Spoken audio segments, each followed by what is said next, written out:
Hi friends, mutual fund சீரீஸில் அடுத்ததாக வந்து tata mid cap growth direct plan. இது வந்து 3 இயர்ஸில் 25% ரிசல்ட் உங்களுக்கு ரிட்டர்ன் கொடுத்துருக்கு. அதுக்கப்புறம் பார்த்திங்கன்னா 5 இயர்ஸில் 30% ரிட்டர்ன் கொடுத்துருக்கு. இது ஒரு நல்ல விஷயம். மெயினாக பார்த்திங்கன்னா டாட்டா ஃபண்ட்னாலே நமக்கு ரிலையபிலிட்டி தான் மெயினாக பார்ப்போம் நம்ம. இதில் மேஜராக வந்து மினிமம் எஸ்ஐபி அமௌண்ட் 100 ருபீஸ், அதுக்கு மேலே நீங்கள் வந்து இன்வெஸ்ட் பண்ணலாம். மேஜராக ஹோல்டிங்ஸ் வந்து 65 கம்பெனிஸ் இருக்குது. Max financial services, Alkem laboratories, Jubilant food work, Lupin, Aurobindo pharma, AU small finance bank, ICICI Lombard general insurance, Cummins India, இந்த மாதிரி 65 கம்பெனிஸ் வந்து இதில் இருக்குது. டிஃப்ரெண்ட் செக்டார்ஸில் இருக்காங்க.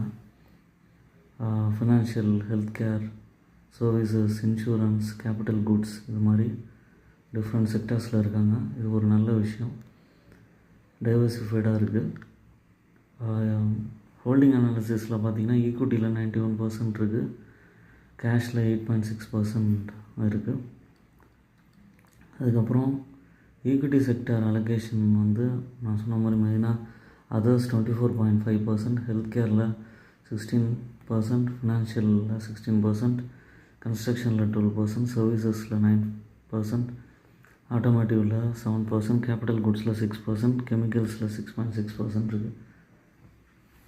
இது வந்து உங்களுக்கு வந்து டைவர்சிஃபைடாக இருக்கும்போது பேலன்ஸ் அவுட் ஆகி உங்களுக்கு வந்து நல்ல ரிசல்ட்ஸ் கொடுக்கறதுக்கு தொடர்ந்து வாய்ப்பு இருக்குது.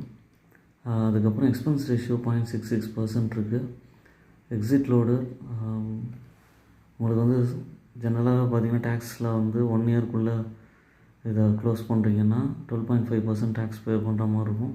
கிரேட்டர் தென் 1 இயர்க்கு அப்புறம் க்ளோஸ் பண்ணுறீங்கன்னா 20% டேக்ஸ் பே பண்ணுற மாதிரி இருக்கும். இது எல்லா ஃபண்ட்ஸுக்குமே அப்ளிகபிள். இப்போது நான் சொன்னது எல்லாமே பாஸ்ட் பர்ஃபார்மன்ஸை வச்சு தான் ரிட்டர்ன்ஸ்லாம் காமித்தேன். பட் வந்து ஃப்யூச்சரோட இது வந்து ப்ரிடிக்ட் பண்ண முடியாது. அதனால் ஓன் அனாலிசிஸ் பண்ணிவிட்டு உங்களோட இன்வெஸ்ட்மெண்ட் அட்வைஸரை கேட்டுட்டு இந்த மியூச்சுவல் ஃபண்டை பர்ச்சேஸ் பண்ணலாம். I am not a SEBI registered person. அதனால் ஓன் அனாலிசிஸ் பண்ணிட்டு பர்ச்சேஸ் பண்ணுங்கள்.